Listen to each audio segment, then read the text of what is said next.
We good? Hello and welcome to the latest episode of Enterprising Minds. We have everybody on board today. Dave, Alex, and Ruthi.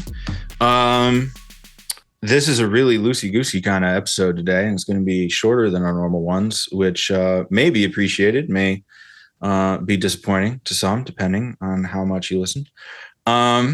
Alex, you came the most prepared, so you start us off with your topic. Sure. So I think later on we're going to talk about books, but there's a book that I've been reading and I'm just partway into it. So I'm still kind of those early thoughts on it. Book is called On Grand Strategy. That's the title. But there's a number of different kind of topics that are presented and they're kind of slowly coalescing together. So I haven't finished it yet, but these early thoughts have been pretty fascinating to me. And I want to talk to you guys about kind of diversity of personalities within teams. So specific to the book, they had talked about the idea of the kind of modes of thinking of the fox versus the hedgehog. And the idea was basically is the fox is thinking about all the possibilities and all the different things, but quickly can become, as a detriment, overwhelmed with that and paralyzed because they're thinking of all these potential pitfalls of what might happen. The hedgehog, on the other hand, is like very much more focused on a singular task, singular goal, and exists and functions really well when all things line up, but also has the detriment of not really, thinking about all the different factors that may play in. So the example that was used was Xerxes, when he was basically trying to conquer most of Greece. He was going forward with a massive army, one that had been larger than most armies had ever seen before. They had to build bridges across rivers. They dug a channel so that boats could even be connected because it was just impossible to get this massive amount of forces just from one place to the next.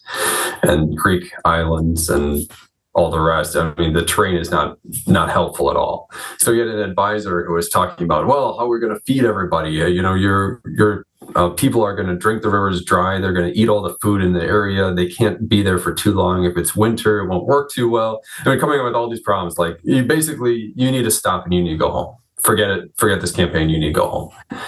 And Xerxes basically was solely focused on this idea that I can just go forward with strength and it will just work out. And just keep on pushing forward. So eventually the advisor and him got to kind of to a head to a point that he sent his advisor home to take care of the homelands and basically be in charge of that while he continues on the war path. And ultimately he hits defeat because of some massive issues here, there, and a lot of lack of intelligence, a lot of lack of recon, a lot of lack of understanding of exactly how this whole thing is actually going to play out and logistics and all the rest. But he would have never done it and never even started it, nor become, well known as he is, if he hadn't even started. So there is this still kind of this back and forth moment of, do you try to look at all the different factors and try to bring those in and try to come up with a solution and plan for as much of those as possible? Or do you try to stay focused on this end result and just try to keep pushing forward to it, knowing that motivation, that drive will create accomplishment? So which do you lean on? Maybe a mix of both, maybe it's contextual, but which would you personally lean on? And then in the teams that you've worked in, do you think that a mix like that works well? Do you think that you should have more foxes that are more kind of all over the place, kind of looking at all the angles, or you should have more hedgehogs so you have more driven of a team? What do you think has more success?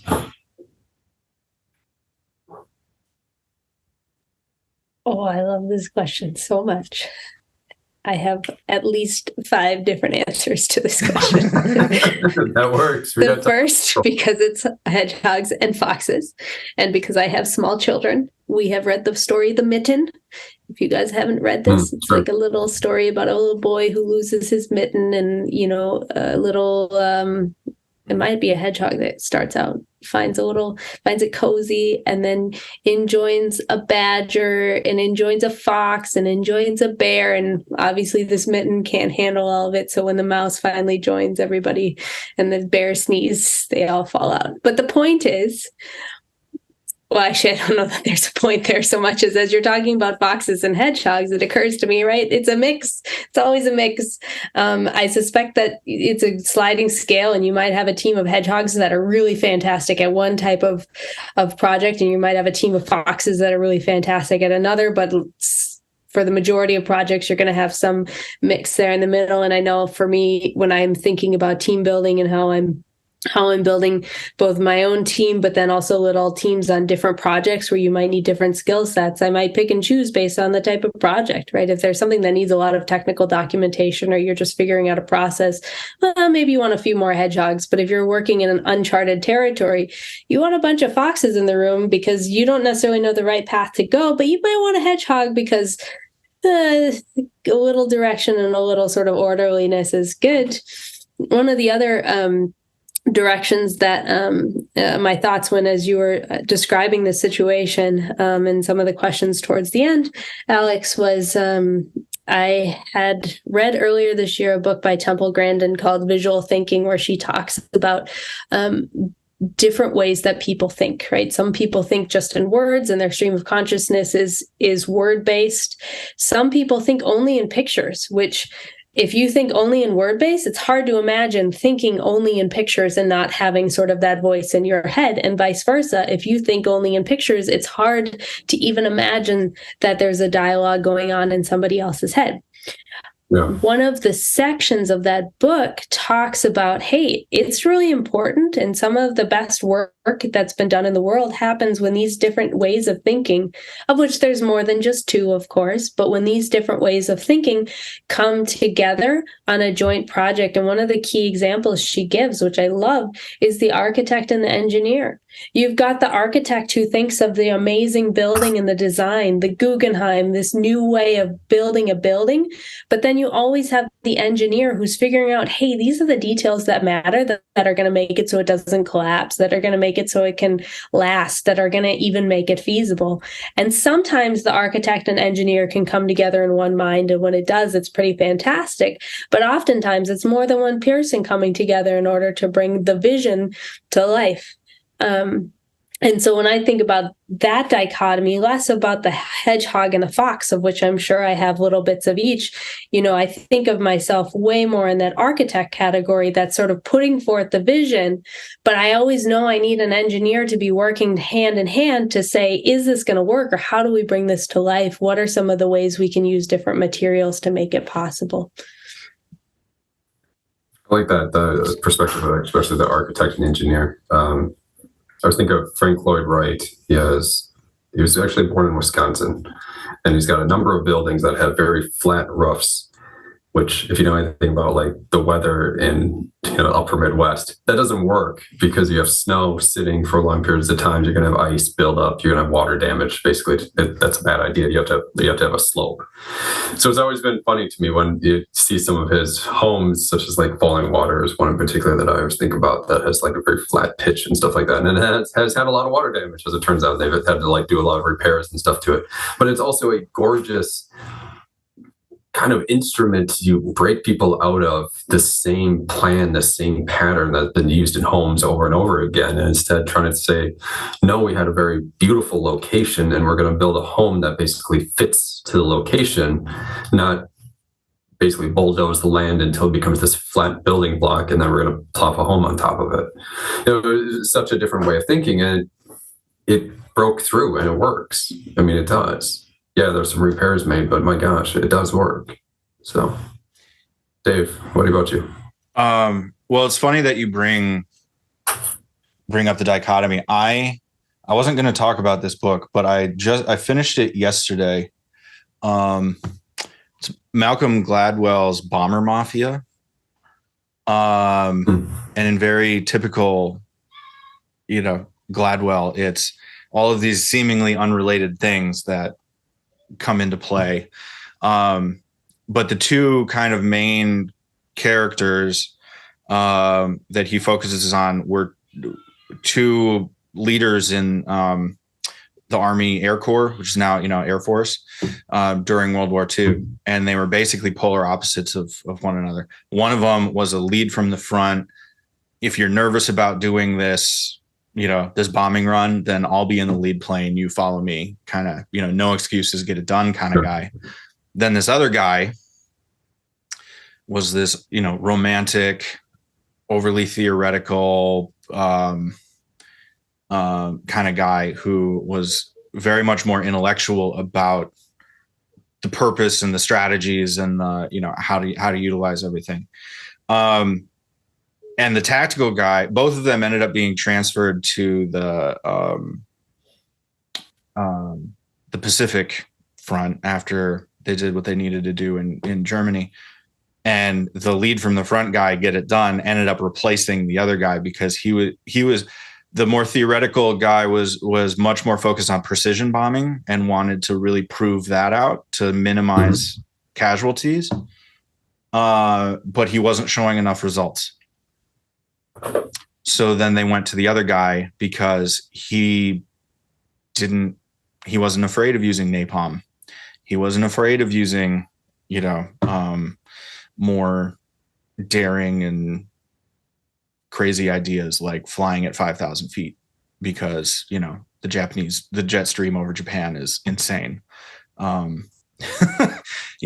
high altitude. So all the techniques that worked for the German campaign wouldn't work for the Japanese one. And it is just fascinating. You need both. I think you do need both. All of the best teams that I've been a part of have been a mix of people who are very good at particular things that ladder up into a larger whole. Because then you can cover blind spots. I think it's good to be able to say, we want to do this. Like, I'm a big fan of doing the pre-mortems. Have you ever heard of this? Where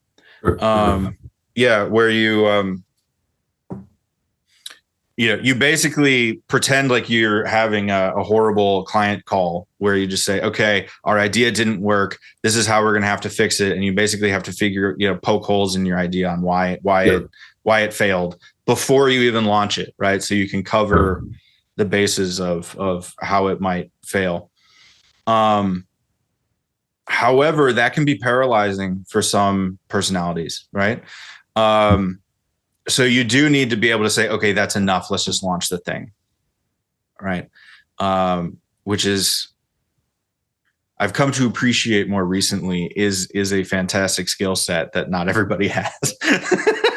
Being able to say, okay, just launch it. Yeah. It's scary. Yeah. Do it live.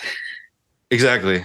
One thing that comes to mind, Dave, just quick, Alex, is when you've got those multiple perspectives in the room, equally important as knowing how to not get paralyzed and just move is knowing how to make sure the voices are heard. Because it's one thing to have the right voices in the room. It's the other to actually listen to what those voices are saying, especially when they're disagreeing with what's going on in your head.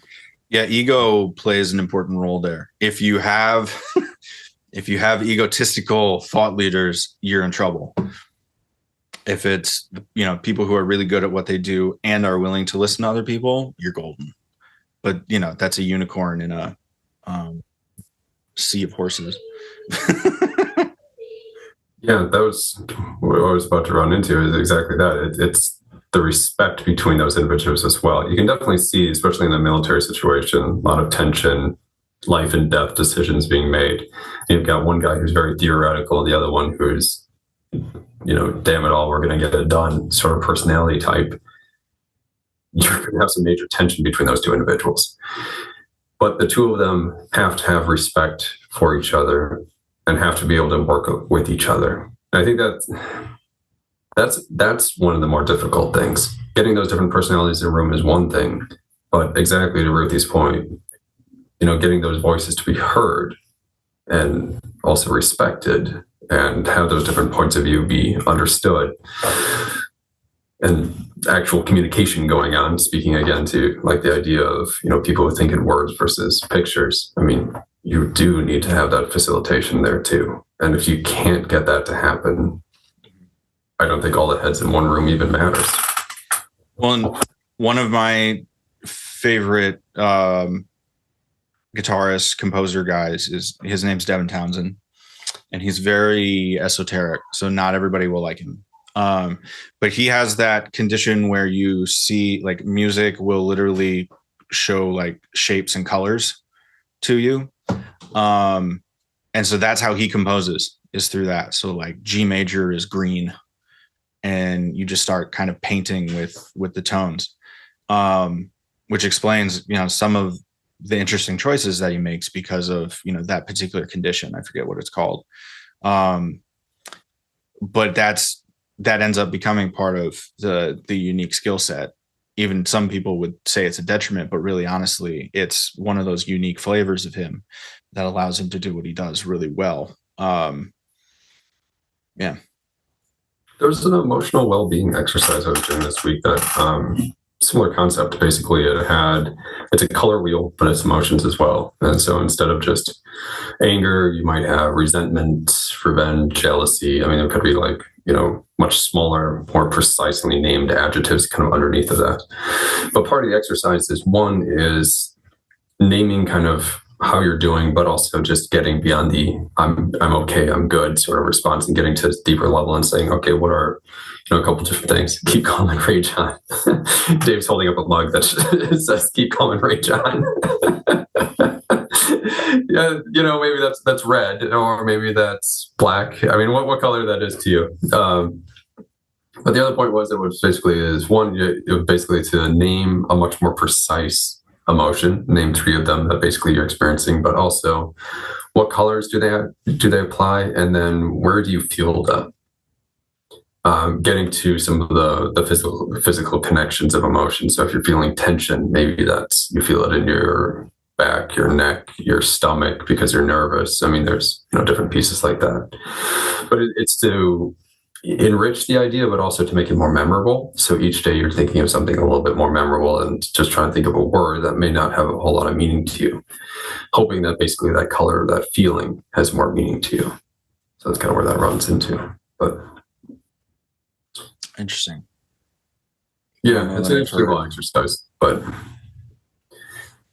so Fox and the Hedgehog, those were kind of some of the first ideas from the book. Later into it, they started talking about the idea of a true north. So I could run into that too, but I'm curious about you guys. Did you have a different topic you want to run to first? Well, so I'll just say for me, and maybe this will spur on further conversation. Sure. I have always been the kind of guy that needs that North Star to say, like, here's the big, crazy, hairy, audacious goal that we're going to go after. It might take us 5-10 years, but by God, we're going to get there. And then, work backwards from that. So, I mean, that's the same when I was doing music. It's the same thing. I want to play this festival. In order to play this festival, I need to be seen as a good thing for the promoter that does that festival, which means I have to have a whole bunch of gigs locally that produce enough people to know about us, to be able to build a media kit, to be able to send to the producer, to that, So it ends up giving you this roadmap to being able to get to that thing. It's the same kind of thing you do when I want to sell $100,000 worth of, product. Okay. How do you do that? Without that, I find myself, and this happens after every big project ends. I don't know about you guys, but I always feel like I'm just kind of treading water for a while. Like I'm trying to, I'll test out some idea over here, or I'll read this book to try to find inspiration somewhere else. I try to find whatever gives me that spark, of okay, I want to drive this way now.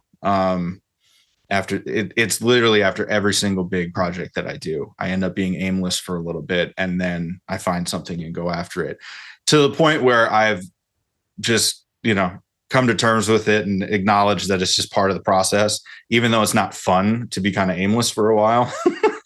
It's just, that just means you're beginning a new creative stage for me. So yeah. Ruthi? Yeah. I have a number of thoughts on this. I have a very different experience than what you described about project to project and being aimless and sort of needing that North Star.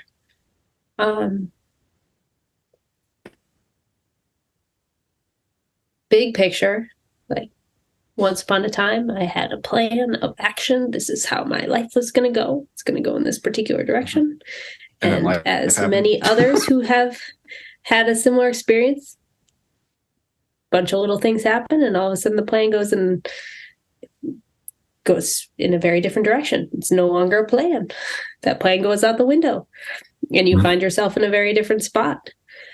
And through the process of, I mean, that's like over the course of over a decade, right? Through the process of having a very concrete plan to just not, a lot of the learning along the way has been shifted towards having notions and directionally, here's where I want to go. I want to lean into these types of things. I think these will make my life better. As a specific example, right? I like gardening. More gardening, good.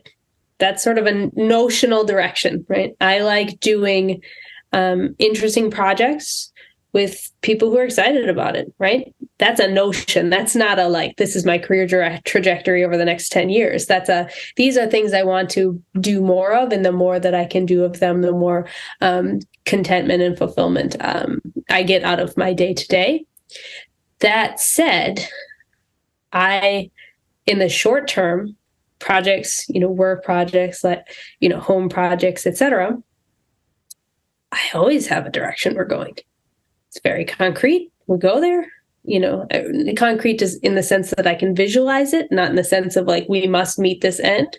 More just, I've got a very clear direction we're going, and you can build a roadmap back, and you can help people guide along to go. And I don't often find myself in the position you described, Dave, where you've got sort of a pause between projects and a malaise. Instead, I have the opposite project of like, all right, we're on to the next one. We're on to the next one. And it's sort of a constant slew of projects and things I'm doing. And I get caught up in the swirl, I would say, of the different projects. And so my challenge is to force myself to pause and go, hang on, is this in line with the directional notions that are going to lend fulfillment and contentment in your life? And to make sure that the projects that I can get swept up in aren't taking me completely off course of the notional direction that I want to go in. Out of pure curiosity, when you're in the swirl of a multitude of projects, how many do you finish? I don't know. You guys would know as well as me what the track record is, right? You guys have been in a lot of them. I mean, I would say, from a house project perspective, I think I did this the last time, like when we moved and I had a whole bunch of things that I knew I wanted to get done. I think my completion rate was somewhere between 60 and 70%. And the extra 30 to 40% were things that throughout the process, it was like either that just fell off, didn't have the actual capacity to do it, or it turns out it wasn't as important. So that's the only specific numbers I can lend you off the top of my head. And it's interesting because there are certain elements and certain aspects in my life, if we do the holistic thing, building off of what you said, when it comes to like work projects or creative projects, there's a definitive, like, it's done, it's shipped, right? You write a blog, you do a podcast, you do a song, it's done, it's shipped, it's out in the world now, right? Whereas diet and health and exercise is much more of that Kaizen, just do a little bit better every day, and eventually you'll turn around and go, oh wow, that was a lot, right? The context for me plays a big thing. And I think we talked about this in an earlier episode too, of for whatever reason, the fall and the winter ends up being a time where I really want to just like sit down and write. And so that impulse to be creative in that medium is way higher than any other time of the year. And so if I'm going to take advantage of the seasonality of my creativity and my kind of my impulses, then I'm going to go do that. Like, I'm going to sit down and focus. And I've discovered I'm more productive when I have specific rituals around specific activities, because it just focuses the brain and does what I need it to do. Another idea, this is going to be a left kind of circle back, left turn, but in Alchemy, Rory Sutherland's book, and in a lot of his other presentations that we've talked about previously, he talks about bees and how actually there are a certain percentage of the bees in any given colony that don't go to the flowers that everybody else is talking about, because they need to be able to find the next field, right? Because if they only pollinate the same things, close to their hive, the whole colony will die, right? And so it's what seems like, oh, the weirdos are going off, maybe they won't come back, is actually essential to the whole system. You need those bees finding new flowers, new trees, new, whatever else. And yeah, there's probably a higher fail rate because there's, a smaller percentage of them going and doing that. But, again, go to the whole, you need that blend of the doers and the dreamers and, the rainbow connection. Yeah, so that's where rebuttals, retorts, comments.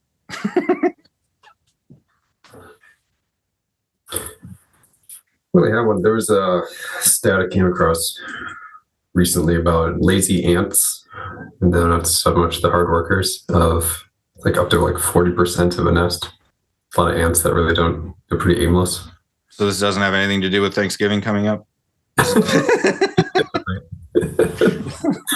think about the bees. There is a purpose to them. Basically, they're still kind of replacements for others. They're not replaced, actually, but they become the replacements, basically. So there's still some understanding of basically their value to the overall nest. It's not like they're seen the same way either. So some differences there. And I was just trying to think of the project kind of in between kind of malaise or indecision, or however you want to kind of call it, in between projects. I guess I have a difficulty with some of that just because there are long-term projects, for instance, like this podcast.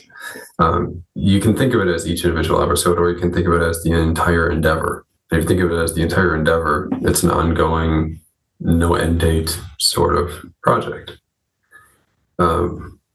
Determining where you're going to get your sense of pride, or what you're kind of going to look back upon fondly, at least, is up to each individual. You really kind of have to figure out what you're going to focus on, and it has to be the things that you did accomplish versus all the things that you didn't.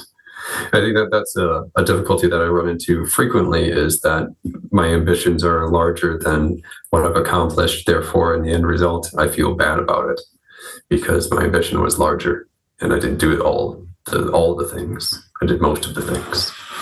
And to Ruthi's point, probably the things that actually turned out that mattered and were possible are the things that got done. So I should, cut that down a little bit. Yes and no. I think, this is where anybody who's done any kind of performing will tell you, you just have off nights. Yeah. You have a bad crowd, you're tired, you tweaked your ankle walking out of the grocery store because you're old now, right? Like, whatever happens, you just have bad nights, even though you've done all the practicing, all the whatever, and you just have to roll with it, right? You just have to have bad gigs every once in a while. I mean, that's true with speaking, that's true with, meetings in an organization. Sometimes you just have to bomb, and then you'll find out what happens, later. And most of the time it's not as bad as you think it was, right? Because you're always going to be harder on yourself than everybody else. But then there are other times where even though you did that, people will come up and say, you know what? This one aspect of it really resonated with me. Let's chat. Right. Sure. And that's what you can hope for any presentation is, you know, growing the network, getting new ideas, getting rebuttals onto your ideas. Yeah, I mean, it's everywhere. You just have to be open to it, right? I think that's could be something, if it's from an external source and kind of reaffirming, or internally, you do have to get outside of your own head in those moments, because you can look at any event completely negatively or completely positively. That's up to you. So trying to get outside of whatever mode you're in or mood you're in. Sure. Totally see Yeah. that.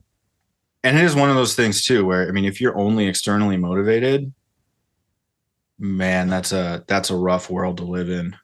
Yeah. See TikTok creators.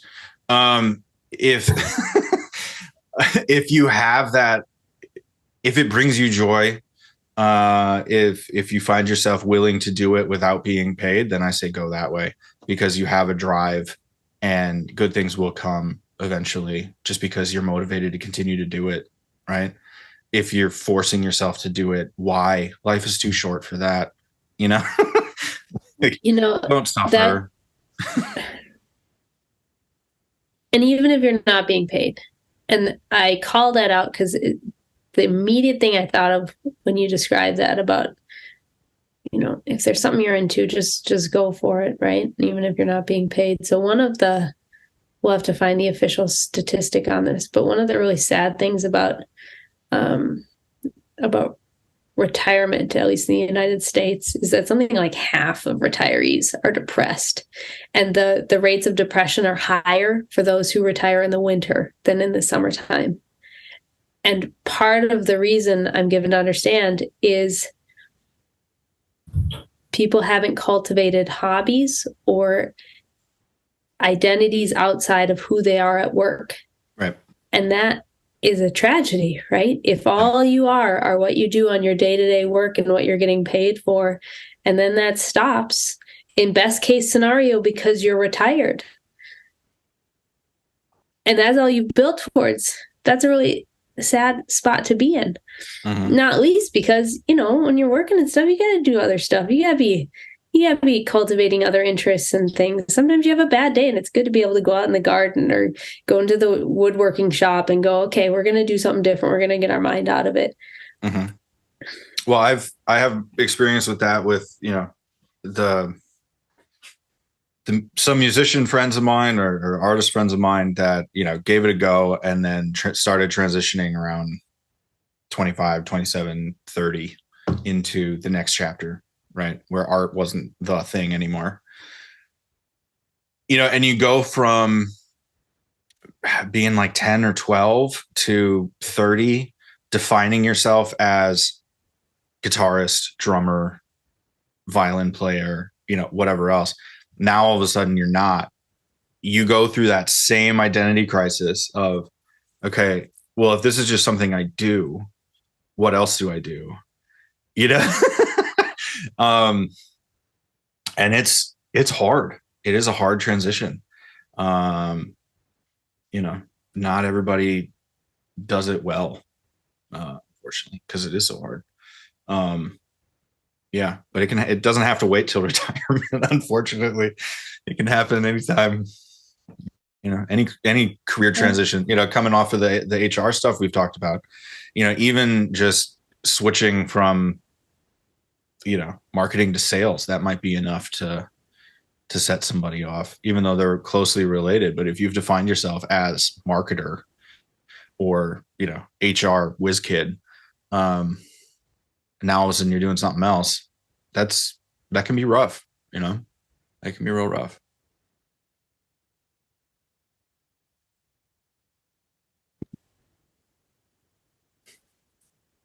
Alex, you seem moderately uncomfortable.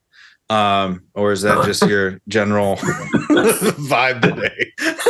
That's just my general vibe today, I think. Okay. Well, glad I called it out publicly. Your point of waking up with random pains is quite apparent for me today. So there's a number of things that I have injured recently. So today is just one of those fun days. It's just annoying. And your 30s, man. I know it's frustrating. It's frustrating. It's all that because whatever plans you had, then suddenly those don't happen. I guess dealing with that frustration of external pressures. There you go. That's another one to work through with projects. All right, and now due to time constraints, thank you for listening and participating. Email to us is in the description, YouTube and podcast descriptions. Any thoughts, comments, questions? Do you tend to drive towards things, or do you need to know all the information before you do it? How do you identify hedgehog or fox? Or are you a unicorn in a sea of horses? Pick your metaphor. And with that, we will see you in the next episode, and take care. Cheers.